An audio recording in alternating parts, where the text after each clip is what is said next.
Selamat malam, perkenalkan nama saya Elsie Marson Bai dengan NIM 2003030080, kelas C semester 3, jurusan Sosiologi. Review buku ke-8, Perubahan Sosial Budaya. Langsung saja kita ke materinya. Perspektif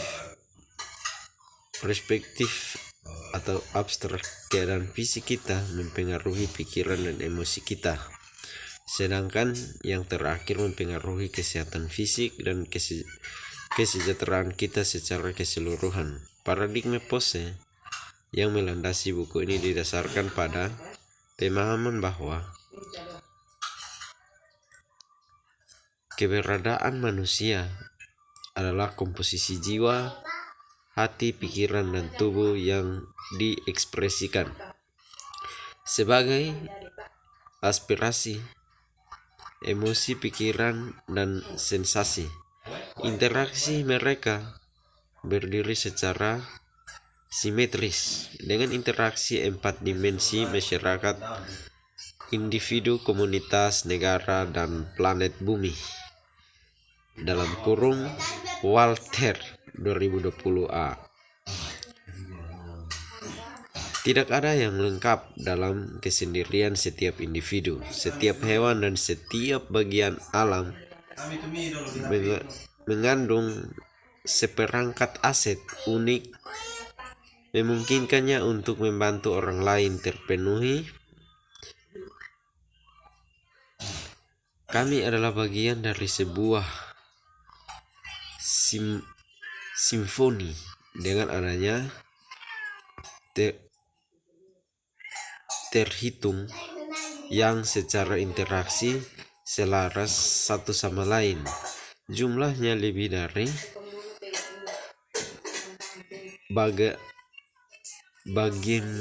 bagiannya karena interaksi yang menggabungkan bagian-bagian ini dalam suatu totalitas. Keajaiban keseluruhan terungkap ketika semua bagian disinkronkan. Individu. Fondasi kehidupan adalah dinamika 4 dimensi 2 kali eksistensi. Individu merupakan komposisi dari 4 dimensi. Dalam kurung jiwa, 2 hati, pikiran, dan buah dan tubuh. Sama halnya arena kolektif terdiri dari 4 dimensi: mikro, meso, makro, dan meta. Individu, komunitas, negara, planet. Pengalaman dan ekspresi setiap orang dikondisikan oleh 4 dimensi yang terus-menerus berinteraksi dan mempengaruhi satu sama lain, dan dengan mempengaruhi interaksi dengan dunia luar, apa yang terjadi di suatu dimensi memiliki dampak dimensi lain. Jiwa adalah inti keberadaan, mengenali dan memenuhi tujuan keberadaan kita adalah awal dan penutupan kehidupan. Dalam proses hidup, kita semakin dekat dengan diri tertinggi kita. Hati membuat kita tetap hidup secara metaforis dan nyata. Setiap detik jantung adalah bagian yang sangat kecil tetapi mendasar dari proses rumit yang memelihara organisme kita ini. Demikian pula emosi. Emosi kita adalah bagian yang hangat dan berhubungan dari keberadaan kita, membuat kita menjadi makhluk sosial yang mencintai dan membenci. Emosi berjalan di bawah pertimbangan intelektual dan proses pengambilan keputusannya kita. Mereka memainkan peran utama dalam pilihan kita.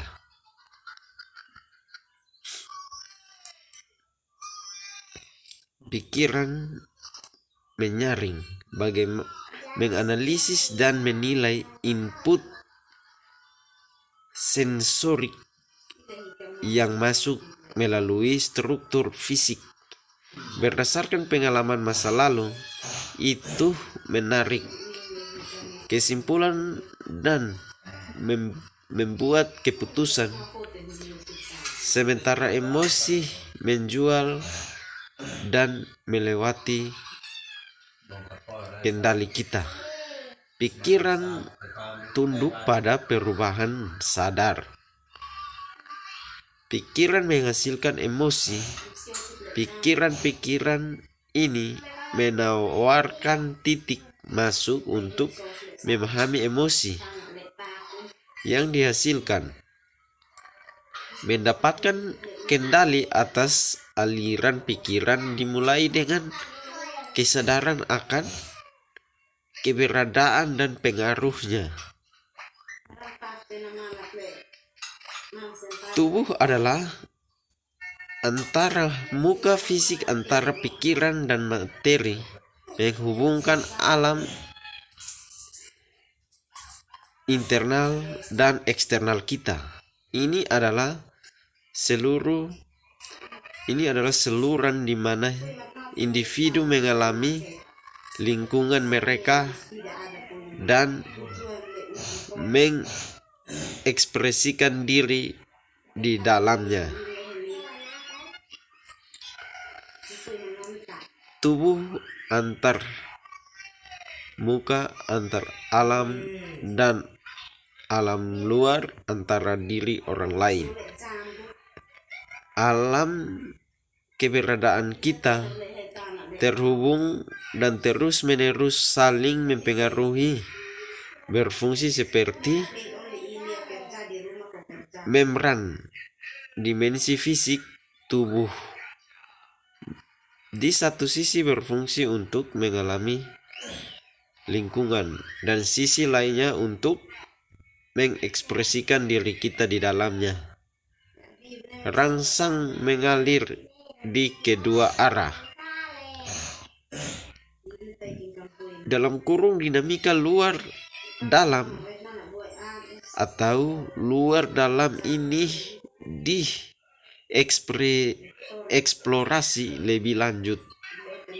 Indra kita berfungsi sebagai pembawa pesan untuk menghubungkan lingkungan dalam dan luar kita. Pikiran dari tanpa pikiran ke perhatian hingga penuh perhatian. Pikiran dihasilkan dari campuran yang rumit, dari disposisi genetik, pendidikan, kepercayaan, ingatan, pendidikan, dan lingkungan. Mereka mempengaruhi emosi dan aspirasi kita, pengalaman dan ekspresi fisik kita, dan mempengaruhi oleh mereka. Dalam kurung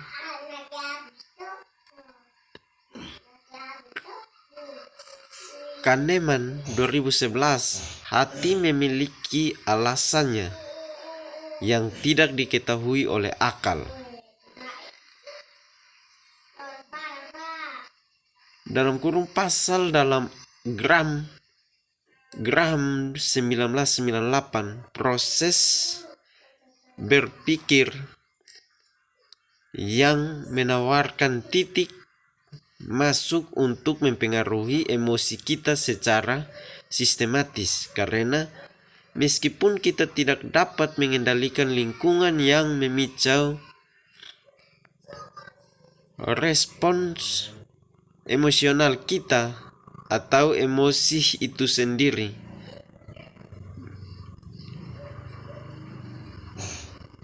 Proses mental yang mengarah dari satu ke yang lain adalah koneksi yang dapat ditangani secara sistematis.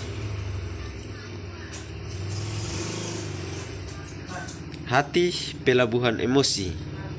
Emosi adalah setiap pengalaman mental dengan intensitas tinggi dan konten hedonis tinggi.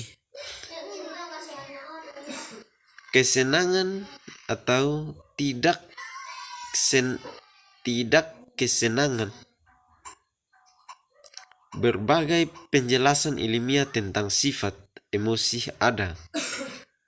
Berdasarkan teori penilaian emosi, emosi adalah bagian dari rangkaian respons adaptif dan fleksibel terhadap lingkungan.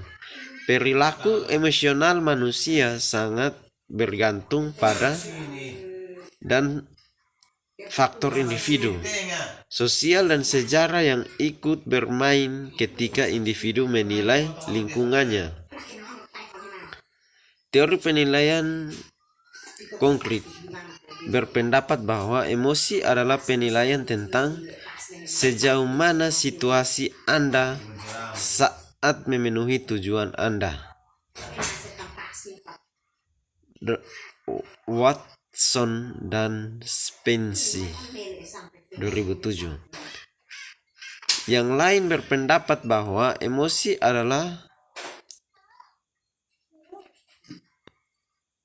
persepsi perubahan dalam tubuh seperti detak jantung, laju pernapasan, tingkat keringat, dan kadar hormon dalam pandangan ini.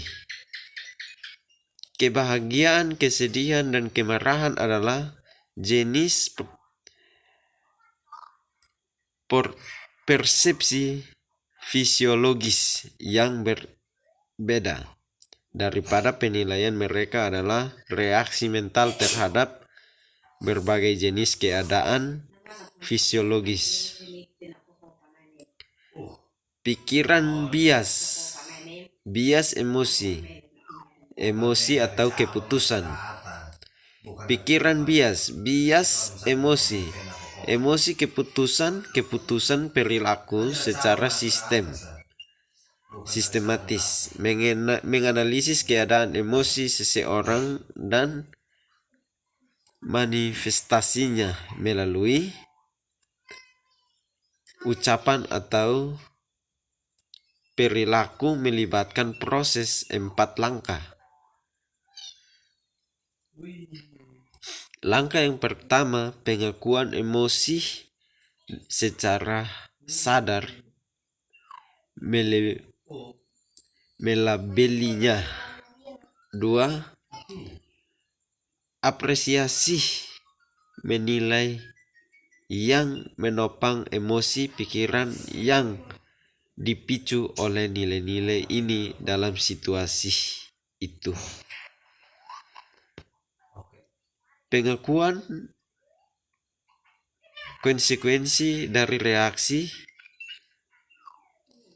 intuitif akan kita lakukan dan apresiasi terhadap diri kita sendiri dan tindakan yang akan kita ambil. Ketika manusia dan mesin bergabung seperti akan ada dia eksplorasi dalam bab berikutnya.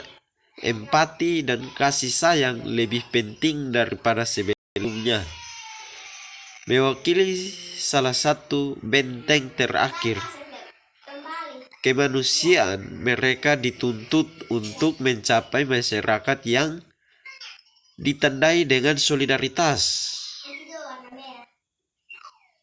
atau State and Garner State 1994. Tujuan dan gairah.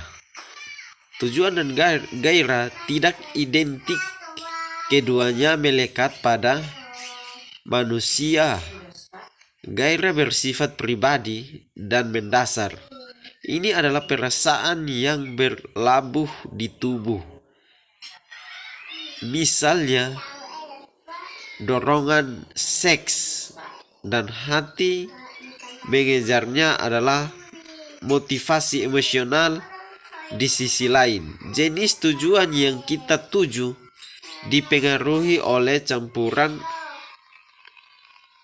karakteristik pribadi kita yang unik, yang berasal dari latar belakang pendidikan, fisiologis, dan aset mental kita atau pikiran, bukan hanya hati.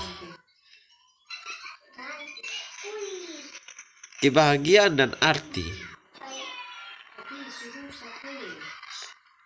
Pasangan gairah dan tujuan berkat dengan duo kebahagiaan dan makna yang terakhir berkorelasi dan sering saling memberi makan. Semakin banyak makna yang kita temukan dalam hidup, semakin bahagia yang biasanya kita rasakan. Dan semakin bahagia yang kita rasakan, semakin besar kemungkinan kita merasa terdorong untuk mengejar makna dan tujuan yang lebih besar. Terima kasih.